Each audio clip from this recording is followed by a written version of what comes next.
Alright, it's me, Mike, with HPDS again. I'm going to go ahead and go through Genesis 5. But before I do that, let's go ahead and do the Lord's Prayer. Our Father, who is in heaven, hallowed be thy name. May your kingdom come. May your will be done on earth as it is in heaven. Please give us this day our daily bread, and forgive us of our debts, as we forgive those in debt to us. And Lord, lead us not into temptation, but rather deliver us from the evil one. For yours is the kingdom of power and glory, Lord, forever and ever. Amen. All right. So I'm going to go ahead and crack open my Bible to chapter 5 of Genesis. We're going to go ahead and go through Genesis right now. Let me go ahead and see if I can't. All right. So here we are on Genesis 5. And I'll go ahead and read it. And let me read it. And let me see. This is the book of the generations of Adam, in the day that God created man. In the likeness of God made he him. Male and female created he them, and blessed them, and called their name Adam, in the day when they were created. And Adam lived 130 years, and begat a son in his own likeness, after his image, and called his name Seth.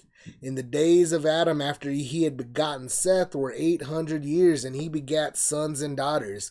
And all the days that Adam lived were 930 years, and he died.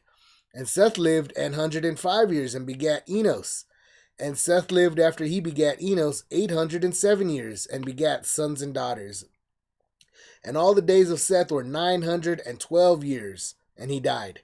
And Enos lived 90 years, and begat Canaan. And Enos lived after he begat Canaan 815 years, and begat sons and daughters. And all the days of Enos were 905 years, and he died. And Canaan lived 70 years, and begat Mahalaleel. That's how it is. And Canaan lived after he begot Mahalaleel 840 years, and begat sons and daughters. And all the days of Canaan were 910 years, and he died. And Mahalaleel lived 65 years, and begat Jared. And Mahalaleel lived after he begat Jared 830 years, and begat sons and daughters. And all the days of Mahalaleel were 895 years, and he died. And Jared lived 162 years, and begat Enoch. And Jared lived after he begat Enoch 800 years, and begat sons and daughters. And all the days of Jared were 962 years, and he died. And Enoch lived 65 years, and begat Methuselah. And Enoch walked with God after he begat Methuselah 300 years, and begat sons and daughters. And all the days of Enoch were 365 years. And Enoch walked with God, and he was not, for God took him. And Methuselah lived 187 years, and begat Lamech. And Methuselah lived after he begat Lamech 782 years, and begat sons and daughters. And all the days of Methuselah were 969 years, and he died. And Lamech lived 182 years, and begat a son. And he called his name Noah, saying, This same shall comfort us concerning our work and toil of our hands, because of the ground which the Lord had cursed. And Lamech lived after he begat Noah 595 years, and begat sons and daughters. And all the days of Lamech were 777 years, and he died. And Noah was 500 years old, and Noah begat Shem, Ham, and Japheth. And that's the end of book Genesis 5. So I'm going to go ahead and just go through Genesis 5 instead of combining chapters like I've done in the past, even though I feel kind of 4 and 5 would have kind of gone good together, and 5 and 6, 7, and 8 kind of go good together, and so forth. But I'm just going to go ahead and go chapter by chapter and spend some time on each chapter. So let me go ahead and basically, what do we have here? Genesis 5. What can I remember here? We basically have the genealogy of the patriarchs. And keep in mind, remember, there are some of these names that we've heard before, but we heard them in the line of Seth. The line of Cain. the line of Seth. This is the line of Seth. We heard them in the line of Cain, like Lamech, for example. And then some of these names were kind of similar, like Mahalalel. And you know, what was kind of, let's see some of the names of Cain. Let's see, let's go down to Cain. Let's see, Lamech took 2 wives. There's an Enoch. Let's see, there's Enoch, Mehujael, Methusael. So it's Mehujael and Methusael. Where we've got over here, we got Methuselah, which isn't quite the same, but it's close, and Mahalalel. You see what I'm saying? So some of these words, some of these names are close to each other, and they were an Enos, for example, and there was even an Enoch over here too. We had an Enoch, a different Enoch through a different line. But nonetheless, their names are kind of the same. It's not like that's any different. Here in America, in the United States, we got Josh or Joshua. We got Michael. You got shortening of names like that. You've got people calling Richards. Sometimes they call him Dick, which is a strange alternative, but that's another example that's out there. You know, people call shortened forms of their name, or they you know, or they have different names like that. So it's not, you know, and sometimes they're the same. There's a bunch of different Johns out there, a bunch of different Billies, a bunch of Billy Bobs. You know, see, that's Billy is another name for William. You know, Bob, another name for Robert, for example. These are other things, other names, and so this isn't, you know, something that's unknown. They were kind of sharing names, but it really comes from when you realize that in Genesis 4 we had the curse placed upon Cain after he murdered his brother. I mean, he murdered his brother. You can't trust that man for nothing. Cain was wicked. Cain was one of the worsts. He was the father of the worsts. You know, he was just a bad guy, and so now you realize he's cursed. He was a farmer. And then his curse was that the farm, the ground was no longer going to yield its fruit to him. It wasn't going to do it anymore. So he couldn't even make a living as a farmer. So, and chances are that curse was passed from Cain down his line. So his children probably weren't able to see the fruits of their labor either. They could at best till the land, mess with the earth. They could move the earth, but they couldn't. They could hunt. They could kill. Clearly, that's what God was saying. Clearly, you guys are killers. You want to live like killers as vagabonds. You're going to become nomadic people. And this is something that historically, this is kind of, you know, we already know about early man being nomadic. Hunter-gatherers is what they were. They were hunter-gatherers. Well, no wonder why they were hunter-gatherers. They were, a lot of them had that mark of Cain, were under that curse that Cain had provided to them. And that curse was they couldn't farm. They weren't allowed to farm. The ground was somehow not giving anything. It had received the blood of Abel from Cain. So the dirt, the ground stopped. The ground was cursed. He wouldn't do anything for Cain and his people. So no wonder why they had to become hunter-gatherers. Because they couldn't farm. They had to find everything. They had to run around. They were vagabonds. They were villainous. They were fugitives. And and on top of that, they were like Lamech. They had to be like Lamech. Lamech was was apparently that's the one worthy of being written about. Lamech.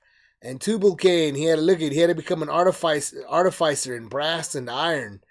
And these guys, they had to have cattle. See, these guys had cattle. They had to get the cattle because they couldn't farm. These guys just weren't farmers anymore. The ground had ceased to yield fruit for them.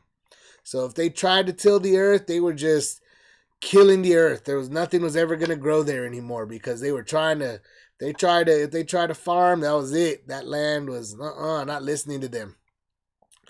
So that was the curse. So that was what was going on with them. But let's go ahead and let me get into this and let's go start giving some good explanations, see what I can come up with thanks to the Spirit here. But here's, so it's a patriarch. Here's Adam. And let's see. And that's where here's more just confirmation of God's calling them. See, this is also male and female. In the day that God created man. So that's the in the likeness of God made he him. So he's talking about the sixth day right here. I'm not talking about the early one. I'm talking about this guy, this Adam, the guy made in the sixth day. That's why even God is clarifying this to Adam. I mean, clarifying this to Moses, who Moses was writing this down. So Moses was writing this down, and he himself had come to the understanding, obviously, that there was a different man here. And this one he's talking about, this is the sixth day man, the man that sinned, not the perfect man that was still perfect, that was still as of yet unnamed, but this one who is named. His name is Adam. And called their name Adam, and that's this. And this is right here. Just talking about the generations in that day, in the sixth day. So we're still talking about the sixth day here, people. So this Bible is gonna go in and talk about the generations starting with Adam, but before Genesis is done with, we're gonna have gone through the line of Abraham all the way down to Moses, getting ready for the Exodus. So that's what we're going to be having here. It's pretty straightforward in the generations, and it's all happening in the sixth day, mind you. That's the whole Bible is talking about, the sixth day, basically. This is all set in the sixth day because the seventh day is God resting. God is resting. He's in that seventh day right now. And we are not allowed in his rest in these bodies. This body cannot please him. So we get our resurrection bodies at the appointed time. And at that point, we'll be with God in the kingdom. We'll be perfect and sharing in his existence, if you want to say it like that. And we'll be in that rest, or we'll move forward into, I guess, day 8, perhaps. But until then, we're in day 6 of creation, even though day 6 has been elongated for so many thousands of years. And I've explained this elsewhere, is that, really when Adam and Eve ate of that fruit, that was like the worst thing that could have ever been done. And that's what I've mentioned. Like, it was just the worst thing ever. It was, to date, there's nothing worse that has ever happened than Adam and Eve eating of that apple. It was the worst thing that could have happened. But since that time, obviously, God was dealing with the situation, and he remedied the situation, and the situation has been remedied. But nonetheless, that was like that incident. That was the incident. And as we're told later on, the former things will, pass away and they won't be remembered. So until that time comes, what's going on is, we just got to understand that it was just a bad situation, and God remedied it, though. He remedied it in his perfection. And I guess that's kind of why he was going through. The whole day had to be extended until the whole situation got remedied. It was just a day, but this day is dragging on for thousands of years because we see that sun going around us, and that sun is day. Remember, we got day going around us, so that day is just counted, and it's just physical days, though, mind you. Those are the physical days that are dragging on. The spiritual day is God, and like I said, he already solved the problem. So we're really just going through history where, at a certain point when he's going to end it, he's going to go, here goes, here comes, and he comes back. And those days are coming. We're living in the last days. Jerusalem is back, as it hasn't been in probably 2,000 years, just about. It's finally back. We've got the United States President, Donald Trump. He's been praying to God live on television. He prayed at the West Wall over there. He went to Jerusalem. He's really, he's still a little bit on the lukewarm side that I can see, but I won't speak badly of him because God tells me not to. I'm really just watching it play out, and all things work to our benefit as believers and followers of Christ. So I know all this. So I'm really just, watching the show and seeing what's happening. And like I said, what I'm saying is right now, Donald Trump is on the lukewarm side where he's praying to God, but just like a lot of people out there, they pray to God. They don't really glorify Jesus Christ. And so what we need to see is, Donald Trump do he needs to become like Nebuchadnezzar, for example, which we'll see later on. And I guess I should reserve this for the other channel that I'm going to start. which I'll start doing. It'll be a live. That one I want to do live, but I don't have a hard line on this computer right now and in this room. I've just got the Wi-Fi, and I've found out that the Wi-Fi hasn't been the greatest for live communication. But I might just go ahead and do that tomorrow anyway. Start with it on the Wi-Fi and just go about it. But uh, if not, I gotta go. I gotta do some things and get a longer cord and solve the issue with the longer cord. But yeah, so the thing is that basically we're just watching it, and it was just a bad thing, and that's what's going on. I guess get back to Genesis 5. It was just really bad, and we're in that day 6, and that's where God is making that clear. He's, at least hopefully it's clear, because I know a lot of people don't see it that way, but that's what he's saying right here. So this is that day when God made them male and female, and he blessed them and called their name Adam, in the day when they were created.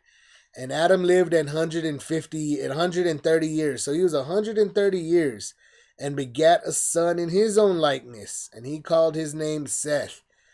So you see this, that Cain is no longer mentioned. Let's see go back to Genesis 4. It doesn't say anything about his age. It just says he had Cain, he had Abel. So he was a younger man than he was, because Seth didn't come around until Adam was already, let's see, in the day Adam lived 130 years. And so this is the official book of generations. So you notice that Cain and Abel are both wiped. They're not in the genealogy, because Abel is dead and Cain is not a part of the family. He's gone. He's when he did that, he gave up his rights to be part of godly family. He's not been kicked out of the family. He's not in the family. Hold up. So that's what happened to Cain.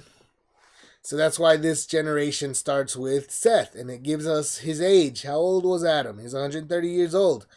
And then he begat a son in his own likeness, after his image, and called his name Seth. So we see this right here. He begat a son in his own likeness. So this is also making it unclear here that Seth was just like a human.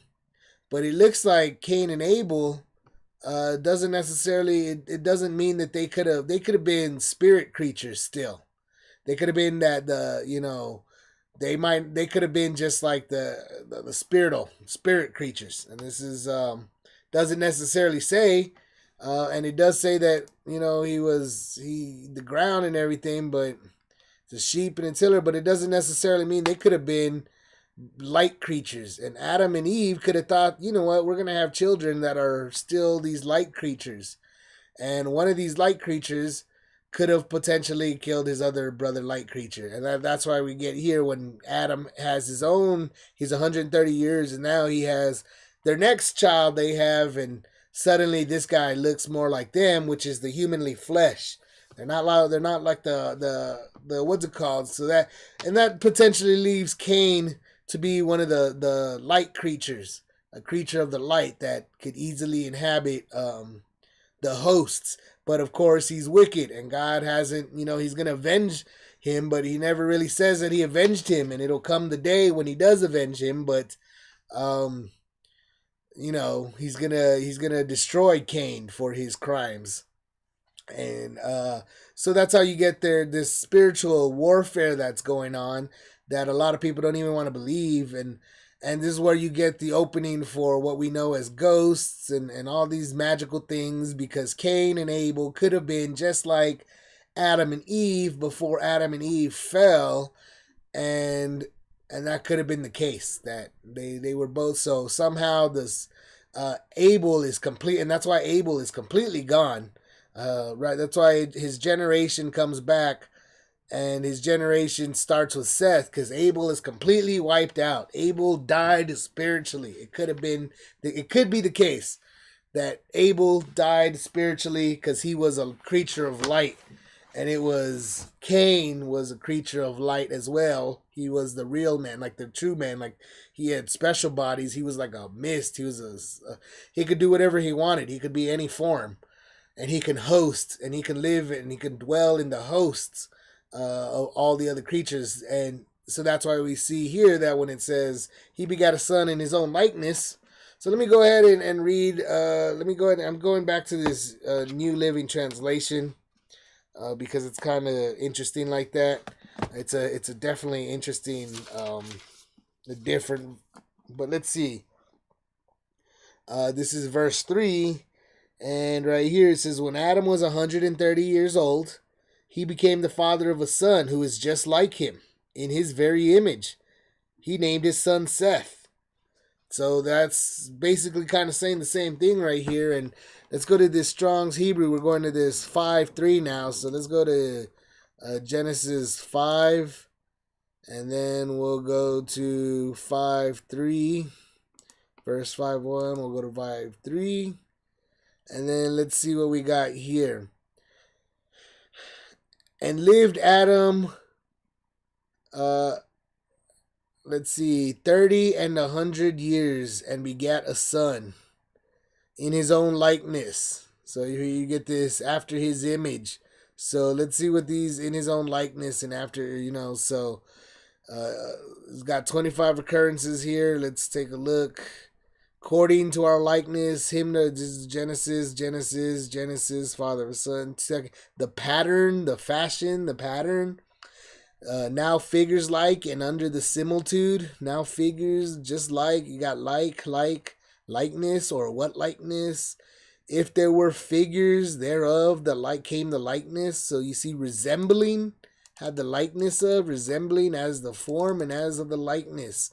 So once again, what's happening in heaven is echoing in the physical realm. So what's happening in the spiritual is echoing in the physical, so that we can see it as signs, just like the sun and the moon were put here for signs to symbolize God roving around as the light in the spiritual realm.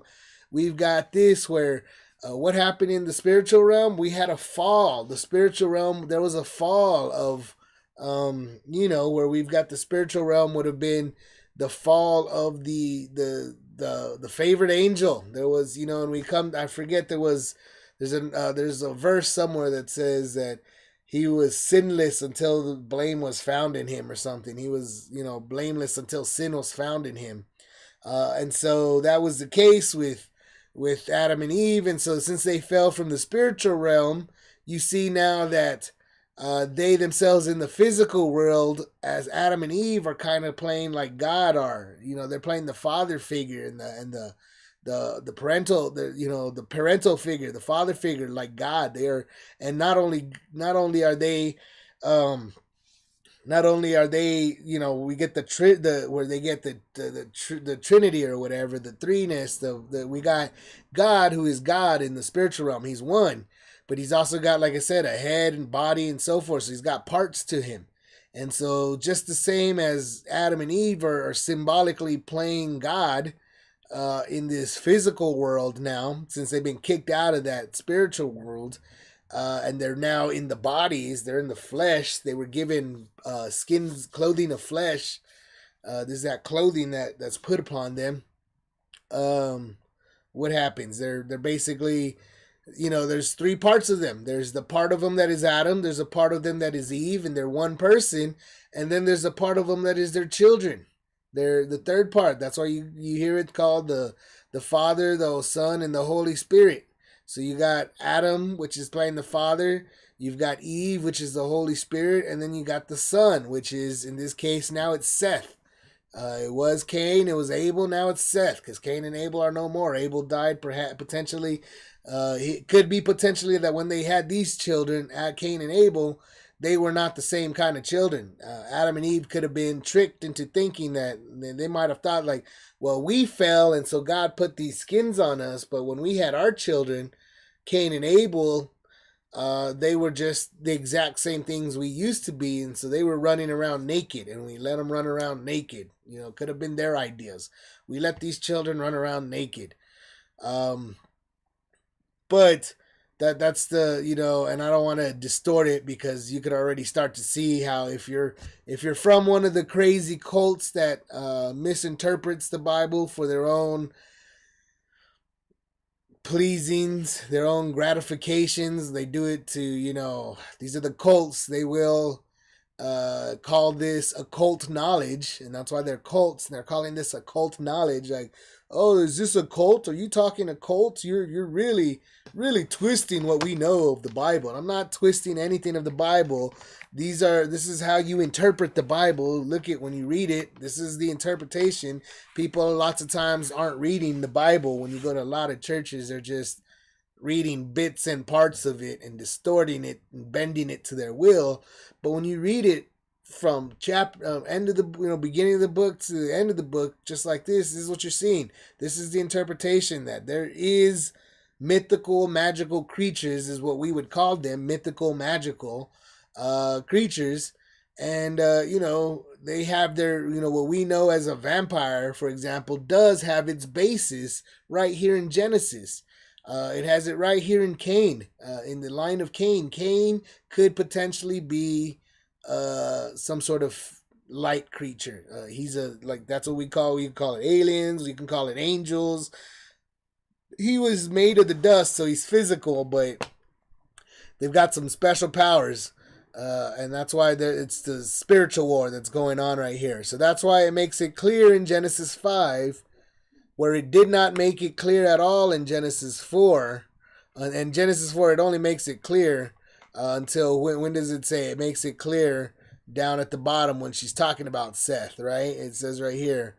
And let's see, and Adam knew his wife again, for God said and she bare a son and called his name Seth. For God, she said, hath appointed me another seed instead of Abel, whom Cain slew. See what I'm saying? And so she's saying, oh, look, this one's mine. She bare a son. And that's why she called him she named him special, because she knew that there were something different about him. There's another seed instead of Abel.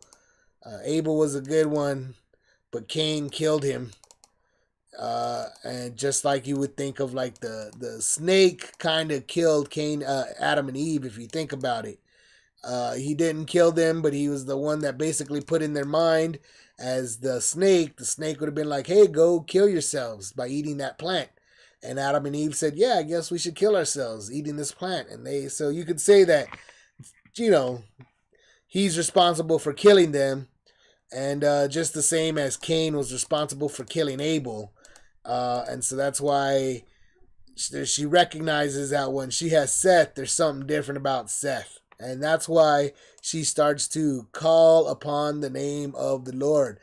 She would have probably been responsible for that. Somebody, Adam and Eve, both are responsible for that. But clearly it says that she, and called his name Seth, she bare a son.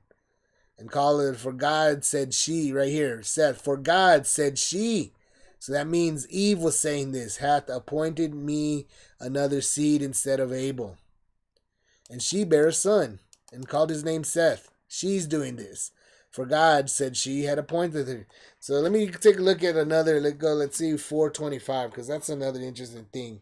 That you realize that she's the one saying, we gotta turn to God after Cain and Abel. She learned her lesson.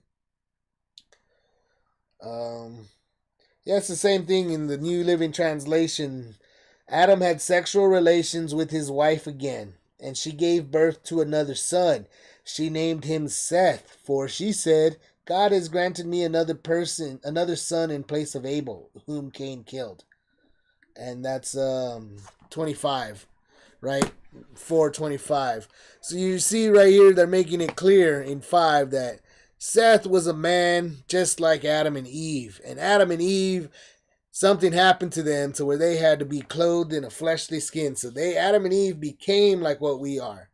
But they quite possibly, based off of these interpretations, could have been just like God, which was kind of like light. He was a word and he was light. There was light around him and he was a spoken word. So whatever he said happened.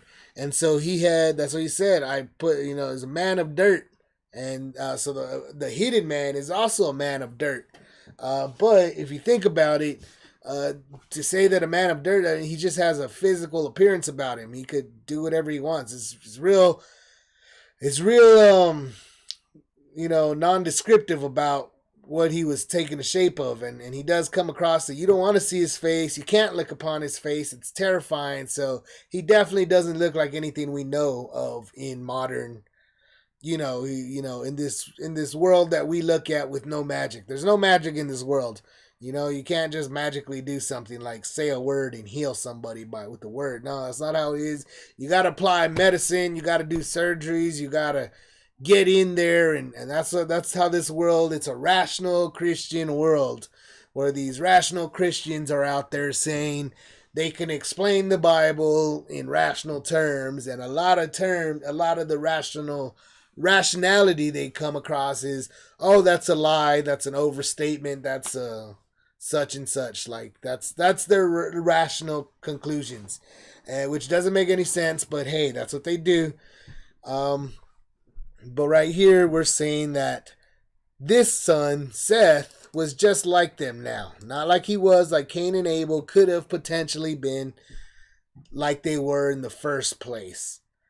And that is where we can, to this day, we do have a spiritual war going on. And who else do you think we got a spiritual war with, if not this fallen man, this fallen angel, this line of Seth that could potentially be able to inhabit our bodies, and we know them as demons. And that's why when even Jesus was around, I mean, take the case of Legion, where there was a man and he was full of demons, and when Jesus Christ cast those demons out, they ask and they go into the pigs, and and suddenly the pigs run into the ocean, or they run into the lake or whatever, and they all kill themselves. And of course that town sees a big herd they hear all the commotion, they hear what happened, they don't know what's going on. As rational people, they said, hey Jesus, get out of here, you killed all our pigs. That's all they could think of. They didn't see the magical miracle that was going on in front of them, in which these line of Cain people, your Lamechs over there, that is, who hurts somebody, just kills a man just for hurting him. They're able to inhabit the hosts. You know what I'm saying? And of course, that's just what's going on. But Seth over here is a real, what we know as a human being. And so then, of course, Adam, though, he lives another 800 years. And he begat sons and daughters. So he had even more sons and daughters. And they're not even telling us how many he had. This is the important one, because he's the heir. That's why, there he is. He's the heir. That's what God says. That's the important one. Everybody else doesn't matter about them. That's the one carrying on the line. That's the bloodline, and that bloodline is super important, and he's taking care of us just like the animals, just like we would take care of animals. This is God taking care of humans, even though they've rebelled and basically gone to war with him. That's what Adam and Eve did, was basically said, you know what, we don't care about your laws. And so God says, oh, well, if you don't care about my laws, you literally are against me. If you're not for me, you're against me. That's what it is to be a king. And so he's teaching us all about everything, everything around us. That's what God is doing. And Seth lived 105 years, and he begot Enos. So you see this, Cain had Enoch. Well, here's an Enos. And Enos had sons and daughters, and in the days of Seth were 912 years old. So 930. So Adam lived 930. Seth lived 912. And then here's Enos with Canaan. And let's see, and he has kids. They're having kids after he begat. They're having children first kind of old. Look how old they were. He was 90 years old before he had Canaan. So just the same way God is keeping track of when it took them a long time before they had children. Look at it, he was 90 years old before he had any kids. So they were growing up slow, and you get what I'm saying? He was 90 years old. He was a child still. And he lived to be 815 years old. I mean, not even 800. He lived to be 900 and something years old. So they're old. 912, 905, 930. And so 90 years old was still pretty young for them. A 90-year-old to a 900-year-old is a 10-year-old to a 100-year-old, right? Or a 9-year-old to a 90-year-old. It's a child.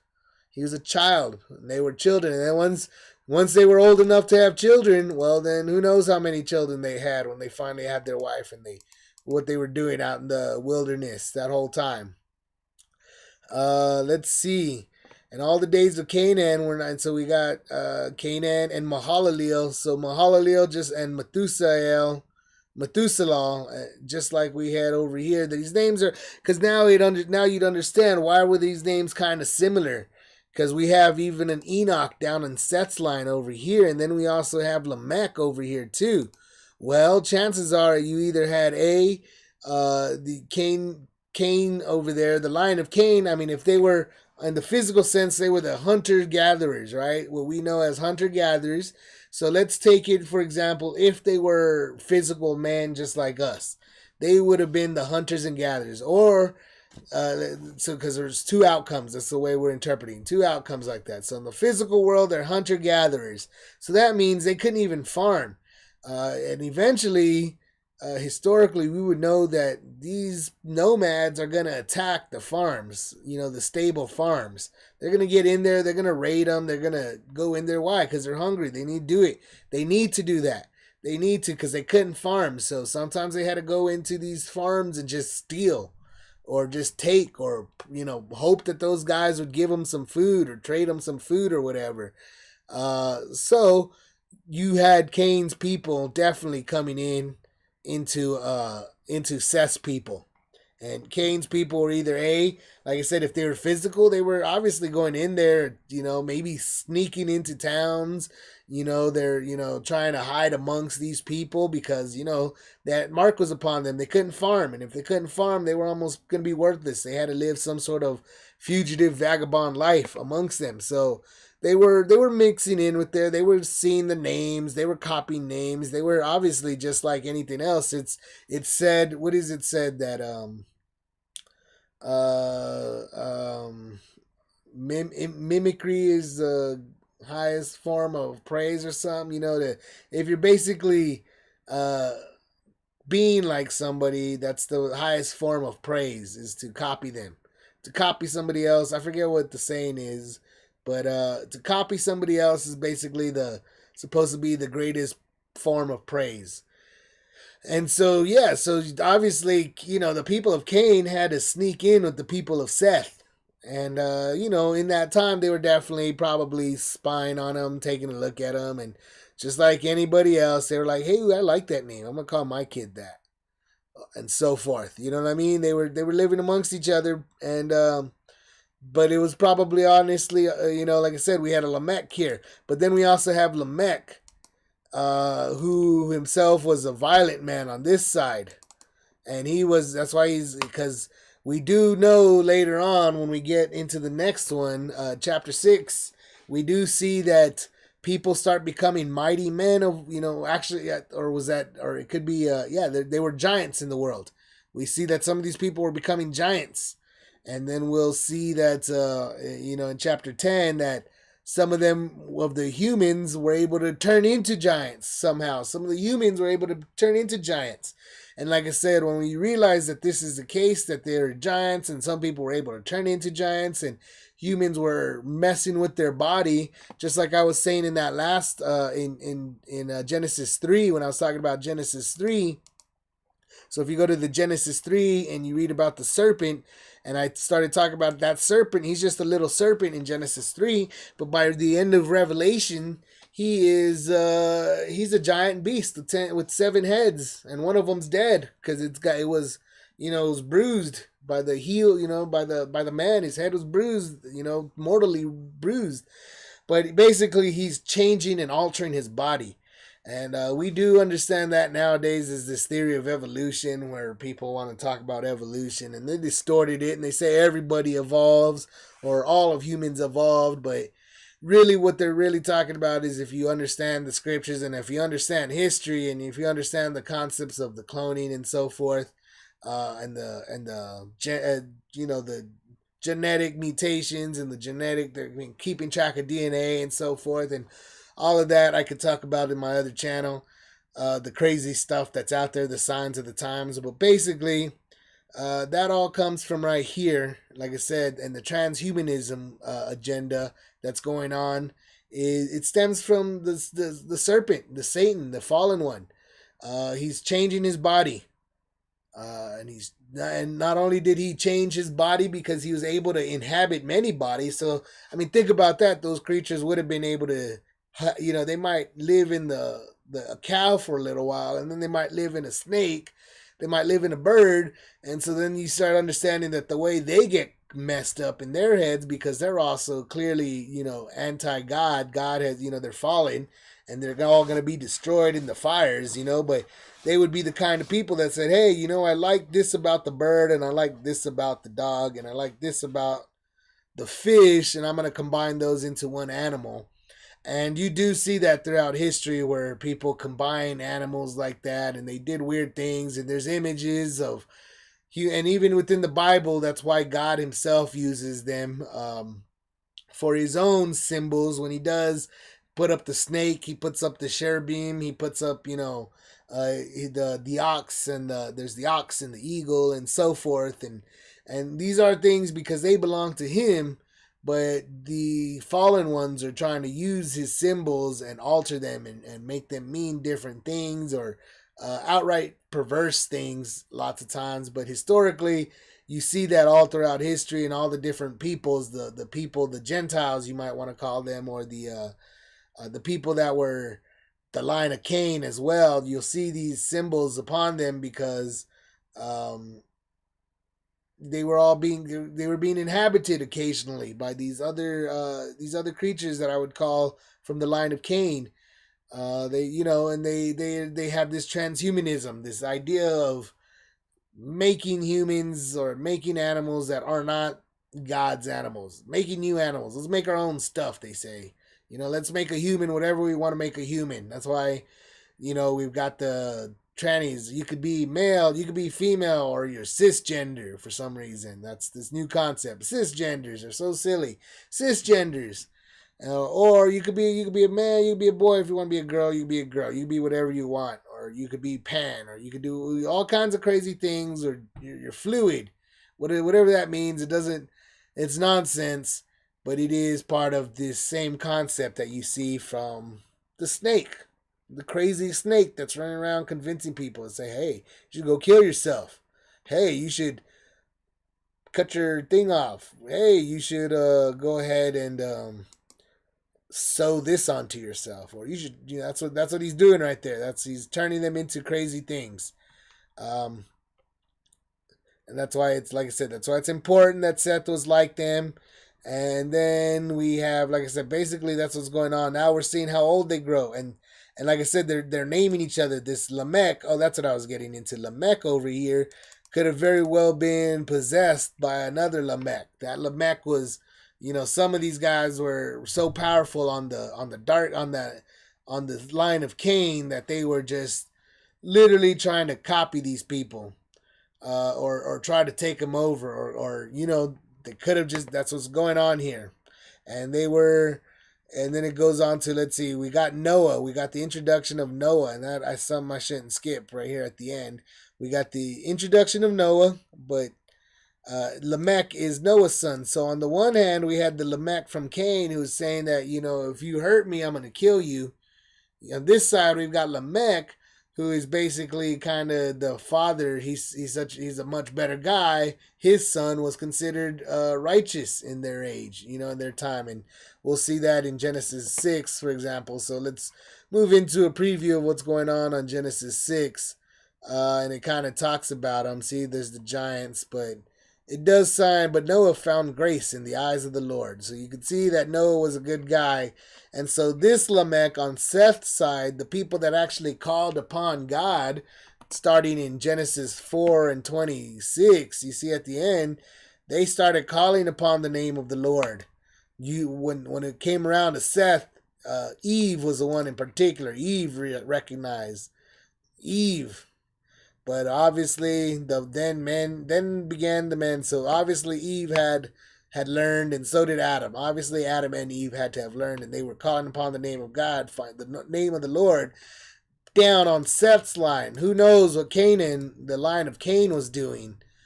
The line of Cain was going, the people of Cain were, like I said, they were getting crazy out there, and they were probably invading and roaming around as nomads or sneaking into the cities, into the towns. They were running amok. But Lamech over here on this side, instead of being a vengeful man like the Lamech on Cain's side, he has a great, he's a great prophet over here. He's saying, he names him Noah, saying, this same shall comfort us concerning our work and toil of our hands, because of the ground which the Lord hath cursed. So even they're saying, look, Noah's going to break this curse to the ground. Something's going to happen, and he knew it. This curse of the ground is too much, because Cain was with his curse, but even Seth and them were still the ground was still cursed. It still had to be tilled. It still has to be. So he knew that something was going to happen, that Noah was going to break this curse, or he's going to comfort us concerning our work. So there's something going to be about this curse, and we'll see that coming up in Genesis 6 when we see the start of the flood story over 6, 7, and 8, the great flood. And we see here that Lamech was 777 years old. 777 years old, and then he died. So that was God kind of sticking in the thumb out to the other Lamech, who the other Lamech said, if Cain is avenged 7 times, I'm avenged 77 times. That's 2 sevens, 1 7, 2 sevens. But here Lamech is saying, God is saying, look, the righteous Lamech lived 777 years. So that's what he was trying to point out. That's the thumb right there. It's a nod, and that's a point to the wicked Lamech and to the line of Cain, showing, look how great God is. 7, he didn't even live as long as the other guys. And that's just showing, just 777. That's still an old age. Something that is unheard of today. It's unbelieved. People don't even believe it.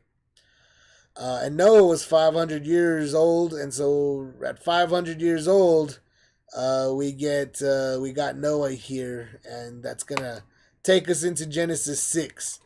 And I'll go ahead and end the video right here. This has been Genesis 6.